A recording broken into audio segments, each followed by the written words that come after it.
Hello बच्चों। तो बच्चों, आज मैं फिर लेकर आया हूँ एक नया चैप्टर एसएसटी का क्लास 10th के लिए, जो कि है forest and wild life resources. तो बच्चों, ये चैप्टर दो चीज़ों में डिपेंडेंट वो दो दो उसमें वो है डिवाइडेड है। एक फॉरेस्ट और वाइल्ड लाइफ, मतलब वाइल्ड लाइफ क्या होती है और फॉरेस्ट क्या होते हैं। चलो बच्चों, इसे स्टार्टिंग से समझते हैं। इसमें एक मतलब चैप्टर को स्टार्ट जो किया गया है वो एक टर्म के बेसिस पे स्टार्ट किया गया है। जैसे पहला है बायोलॉजिकल डाइवर्सिटी। बच्चों, बायोलॉजिकल डाइवर्सिटी मतलब होती क्या है? बायोलॉजिकल डाइवर्सिटी बच्चों इस प्रकार से हम समझ सकते हैं, जैसे कि हम या कोई इंसेक्ट या फिर ट्री या कुछ भी जो कि पेड़ों पे, इंसेक्ट्स पे, हवा पे, पानी पे डिपेंडेंट होते हैं, उन्हें बायोलॉजिकल डाइवर्सिटी के अंदर रख दिया जाता है। जैसे कि चलो एक डेफिनेशन पढ़ते हैं, फिर मैं आपको और अच्छे से समझाऊंगा। Biological diversity is the term that uses for our independency on other like tree or animal. Independency, ठीक है, मतलब बायोडाइवर्सिटी एक ऐसी टर्म है जो बताती है हमारी इंडिपेंडेंसी। इंडिपेंडेंट नहीं, इंडिपेंडेंसी। किसके ऊपर? ट्री के ऊपर, एनिमल के ऊपर, वाटर के ऊपर, एयर के ऊपर, ग्लेशियर के ऊपर। मतलब हम इन सब चीज़ों के बिना कुछ वो थोड़ी कर सकते हैं। मतलब समय मतलब हमें इन सब चीज़ों की नीड है। और जैसे कोई कुत्ता है, कुत्ते को हमारी भी तो नीड है। अब हमारी नीड कैसे भाई? हम उसे सही से रखें, पाल पोस कर रखें। जैसे ट्री है, ट्री को बच्चों हमारी नीड क्यों है? हम उसे पानी देते हैं, हर चीज़ देते हैं, साफ सफाई से रखते हैं। और हमें ट्री की क्यों नीड है भाई? हम लौकी खा रहे हैं तो बेल पे से आ रही, अमरूद खा रहे हैं तो भाई वो पेड़ पे से आ रहा। समझ रहे हो?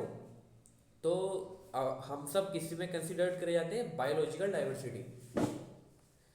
ये बस देखो, अब मैं बताता हूँ, देखो आगे से।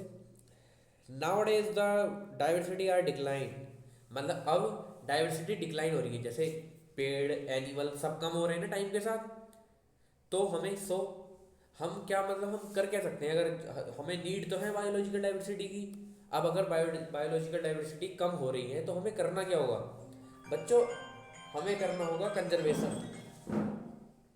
Conservation conservation was the need of our, मतलब कंजर्वेशन है हमारी इस टाइम पे जरूरत। क्यों? अगर हम किसी भी चीज को कंजर्व नहीं करेंगे तो वो क्या हो जाएगी? खत्म, डेप्लीट हो जाएगी। Conservation of forest and wild life in India, मतलब फिर हमने क्या करना चालू करा? कंजर्वेशन करना चालू करा। कंजर्वेशन मैंने आपको समझाया भी था। और देखो इसके दो चार पॉइंट दे रखे हैं इसी चैप्टर में जो यूज होंगे। ये क्वेश्चन बच्चों एक नंबर में आ जाता, एक या दो, इसे याद रखना। Indian wild life protection act. Indian wild life protection act कब लगा? 1972। 1972 में Indian wild life protection act लगा। और इसी टाइम पे हंटिंग भी बैन करी गई। क्यों? क्योंकि भाई एनिमल और ट्रीज का तो वैसे ही डेप्लीशन हो रहा था। अगर कम होते रहेंगे, होते रहेंगे, होते रहेंगे, तो भाई खेल बिगड़ जाएगा ना। तो इसके चक्कर में क्या करना पड़ा? हमें हंटिंग भी बैन करनी पड़ी और कटिंग भी बैन करनी पड़ी। अब देखो आज के टाइम में तुम सुनते होगा हम जानवर को मार देते हैं भाई पुलिस केस हो जाता, पेड़ काटते हैं तो पुलिस केस हो जाता। इसी वजह से हुआ था, क्योंकि सरकार इन्हें कंजर्व करना चाह रही है, अब इन्हें बचाना चाह रही है। क्यों? हमारे लिए। और एक टर्म और मिलेगी बच्चों की, आपने सुना भी होगा, प्रोजेक्ट टाइगर। बहुत बार लिखा हुआ भी आता है और क्वेश्चन में भी पूछ लेता। क्वेश्चन में ऐसे पूछेगा, जैसे लॉन्ग आया तो उसमें एक टॉपिक बना के दे देगा कि डिस्क्राइब प्रोजेक्ट टाइगर, और भी कुछ पूछ लेगा। मतलब ये एक्सप्लेन में पूछता कि प्रोजेक्ट टाइगर होता क्या है, प्रोजेक्ट टाइगर, कि बच्चे को पता भी है या नहीं। बस इस तरीके से पूछता। कभी कभी एक नंबर में ही पूछ लेता, कभी कभी टिकअप में ही पूछ लेता। तो पढ़ते हैं इसे, डेफिनेशन पढ़ते हैं इसकी। अगर डेफिनेशन आई तो डेफिनेशन लिखनी होगी ऑब्वियसली आपको बच्चों। The project is launched for protect decrease population of tigers, मतलब ये प्रोजेक्ट इस वजह इसलिए लॉन्च हुआ था क्योंकि जो पॉपुलेशन थी टाइगर्स की वो दिन ब दिन डिक्रीज हो रही थी। अब अगर अच्छा देखो हुआ था, अगर प्रोजेक्ट टाइगर नहीं आया होता तो हम लोग तो चीता खत्म हो लिए होते। इनको प्रोटेक्ट करने के लिए एक एक्ट लाया गया था, दैट इज प्रोजेक्ट टाइगर, जो इसका नाम रखा गया। अब जैसे बच्चों हर चीज़ बांट ली गई, अब फॉरेस्ट भी तो किस तरीके से बांटे गए होंगे सरकार के द्वारा। तो पढ़ते हैं, types and distribution of forest and wild life resources. मतलब सरकार ने किस तरीके से इन सब चीज़ों का डिस्ट्रीब्यूशन करा। डिस्ट्रीब्यूशन तो जरूरी था ना, सब चीज़ एक जैसे एक तरीके से तो सरकार रख नहीं सकती थी, कंजर्वेशन भी करना था, सबका नहीं हो सकता था ना। अब कंजर्वेशन चिड़ियों का थोड़ी होना था, जो चीज़ दिन ब दिन कम हो रही है उसका करना था ना। तो इस वजह से किसका किया गया, टाइगर का। अब भैंसों का करने लगते तो थोड़ी था वो। अच्छा अब बच्चों देखो, मैंने बताया अभी फॉरेस्ट के बारे में कि किस किस टाइप से डिस्ट्रीब्यूट करे हुए, मतलब किए हुए हैं। जैसे कुछ एरियाज को क्या बोलते हैं, रिजर्व फॉरेस्ट। अब बच्चों जैसे इसके नाम से ही तुम्हें समझ में आ रहा होगा, रिजर्व मतलब ये एक स्पेसिफिक है कि भाई इतना एरिया, जैसे ये वाला यो रिजर्व है बस, है ना। अब रिजर्व कौन सा फॉरेस्ट माना गया जिसमें most valuable things are present in it, मतलब जिसमें काफ़ी वैल्यूएबल चीज़ें थी, जैसे कुछ पेड़ थे जिनका डेप्लीशन हो रहा है वो उस फॉरेस्ट में, तो उसे रिजर्व कर दिया कि भाई इसमें ना तुम बढ़ सकते राजी में, और इसमें से कुछ काट पीट तो सकते ही नहीं। जैसे शेर चीता रहते हैं, एलिफेंट रहते हैं, उन्हें रिजर्व कर देते हैं।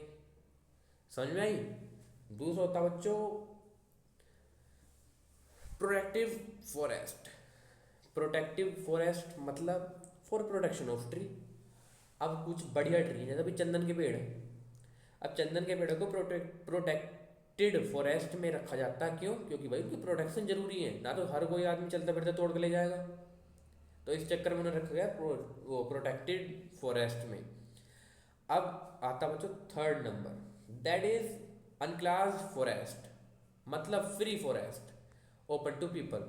अब कुछ जंगल तो ऐसे ही होते हैं जिसमें अपन चले जाते हैं, तो वो कौन से होते हैं, अनक्लास्ड फॉरेस्ट, फ्री फॉरेस्ट बोलते हैं उन्हें सेकंड भाषा में। और वो ओपन टू पीपल होते हैं, मतलब कोई इनके आम जनता के लिए ओपन होते हैं, वो कोई भी जा सके अभी उसमें। तो बच्चों इस चैप्टर में तो बस ये कंजर्वेशन वाला पार्ट याद रखो, केवल और केवल। अगर तुमने ये वाला याद कर लिया, और ये 1972 में Indian wild life protection act लगा था, that is enough for this chapter. और हंटिंग बैन हो गई थी, ये लिख सकते हैं।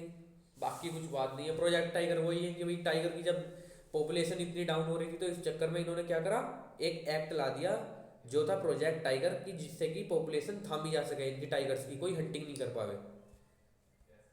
बस।